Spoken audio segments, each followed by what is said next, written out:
Halo semuanya, selamat datang.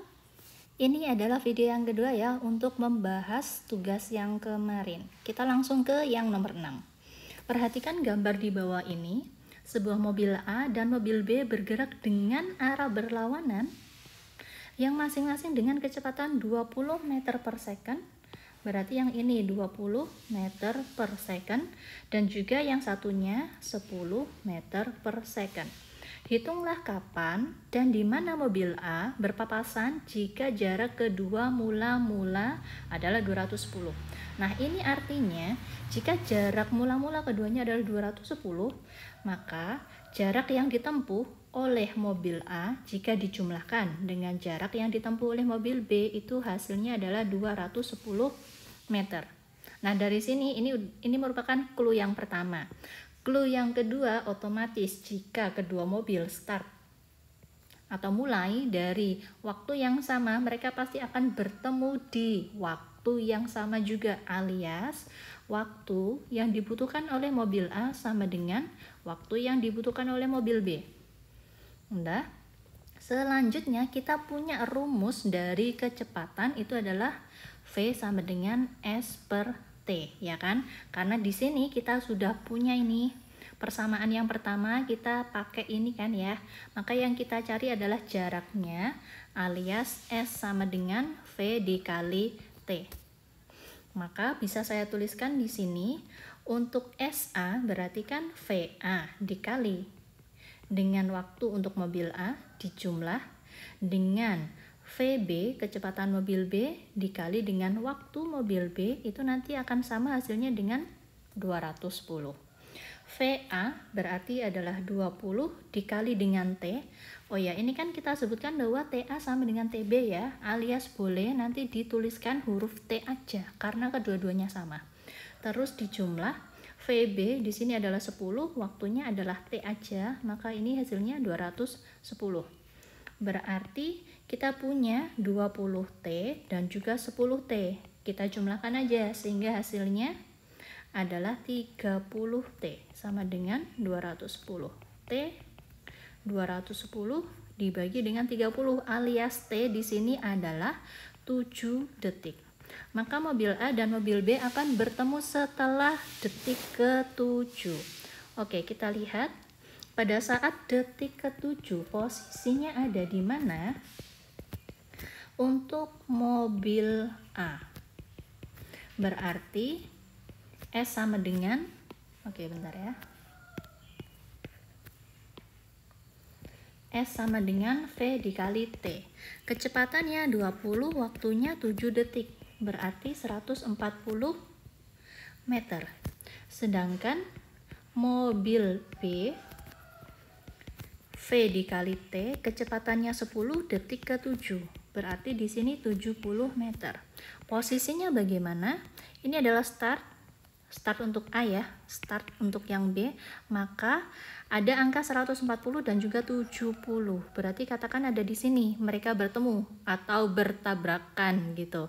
Sehingga ini saya tuliskan 140 meter, yang di sini 70 meter. Oke, selanjutnya. Nah, untuk yang masalah percobaan ini nanti saya bahas di satu video khusus gitu ya, karena nanti agak beda sendiri. Langsung aja untuk yang nomor 8. Nah, sebuah roda kendaraan berputar dengan kecepatan 300 putaran per menit, kemudian direm. Dan 5 second kemudian kecepatannya menjadi, berarti ada 2 putaran ya.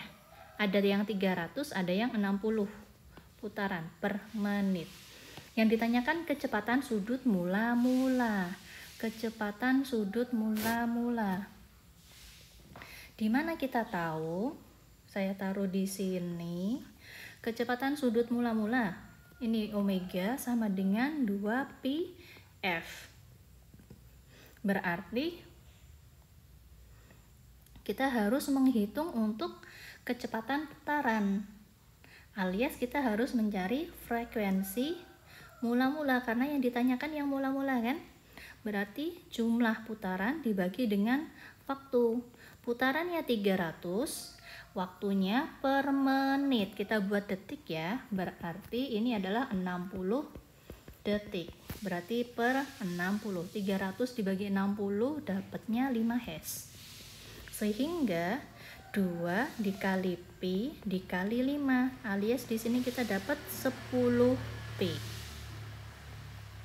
Sedangkan yang kedua, jika jari-jari lintasan adalah 30 cm, berapakah kecepatan yang ditempuh oleh kendaraan tersebut sekarang?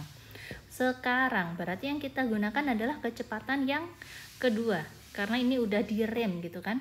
Maka frekuensi yang kedua kita hitung ada 60 putaran per waktunya sama, yaitu per menit alias 60 detik. Maka frekuensinya adalah 1 Hz. Nah, ini yang ditanyakan agak sedikit beda ya, yaitu apa ini namanya? Kecepatan yang ditempuh alias V, di mana V sama dengan omega dikali dengan R. Nah, tadi ada perubahan frekuensi ya, berarti harus atau boleh dituliskan sebagai 2pi R dikali F. Oke, ini 2, ini pi, jari-jarinya 30 cm. Nah, 30 cm ini boleh diubah menjadi meter, sehingga menjadi 0,3 meter. Ini 0,3. Oke, ini jari-jari ya tadi, terus dikali dengan frekuensinya 1. Sehingga hasilnya adalah 0,6 pi dengan satuan meter per second. Oke, selanjutnya. Yang nomor 9, nah ini hati-hati. Ada suatu benda ditarik dengan gambar seperti ini. Jika nilai Fx-nya adalah 10 Newton, Fy-nya 6 Newton dengan sudut 37 derajat dan massa benda adalah 10 kg, berapakah percepatan yang terbentuk? Nah, banyak yang terkecoh ya. Jadi ceritanya gini, ketika ada Fy, ada Fx, maka yang digunakan yang mana? Yang digunakan adalah gaya yang searah dengan percepatan yang terbentuk. Boleh searah atau berlawanan arah. Jadi misal nih, jika percepatan yang terbentuk alias benda yang bergerak ke arah kanan, maka yang kita lihat adalah yang searah atau yang berlawanan, yaitu Fx-nya aja. Sehingga delta F di sini adalah delta Fx sama dengan M dikali A. Sehingga untuk yang Fy ini tidak berpengaruh. Tidak berpengaruh ya. Selanjutnya, oke. Fx-nya, Fx adalah 10 Newton, masanya 10 kg dikali dengan percepatan.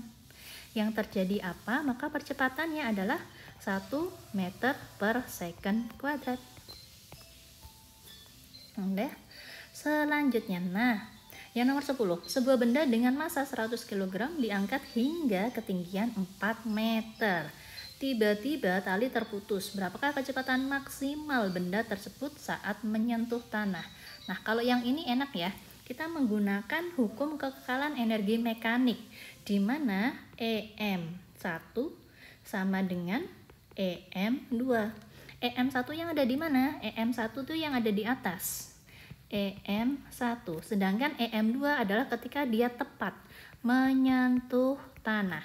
Di mana energi mekanik, saya tuliskan energi mekanik itu adalah EK ditambah dengan EP.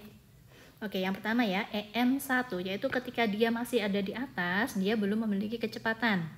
Sehingga pada saat, saya kasih catatan ya, saya taruh di sini, pada EM1 nilai V-nya sama dengan 0, sehingga nilai EK adalah 0. Maka yang saya tuliskan yang ada di sini hanya nilai EP-nya aja. Maka yang saya tulis hanya MG dikali H.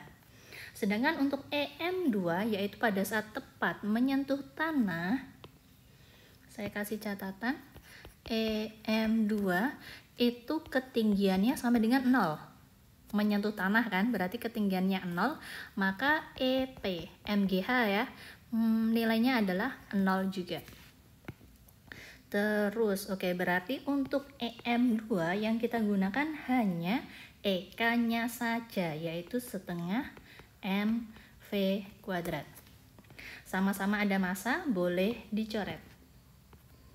Sehingga, nah kalau tidak dituliskan nilai gravitasi, berarti kita gunakan angka gravitasi 10. Ketinggiannya 4, ini setengah, nah V-nya ini yang kita cari. Berarti ini 40 ya, angka 2 pindah, berarti 40 dikali 2 sama dengan V kuadrat, alias V itu adalah akar dari 80. Kalian boleh berhenti di sini atau juga boleh angka 80 berasal dari 16 dikali 5. 16 boleh dikeluarkan sehingga ini adalah 4 akar 5. Oke, untuk video kali ini 4 nomor aja dulu ya. Kita lanjutkan ke video selanjutnya. Terima kasih.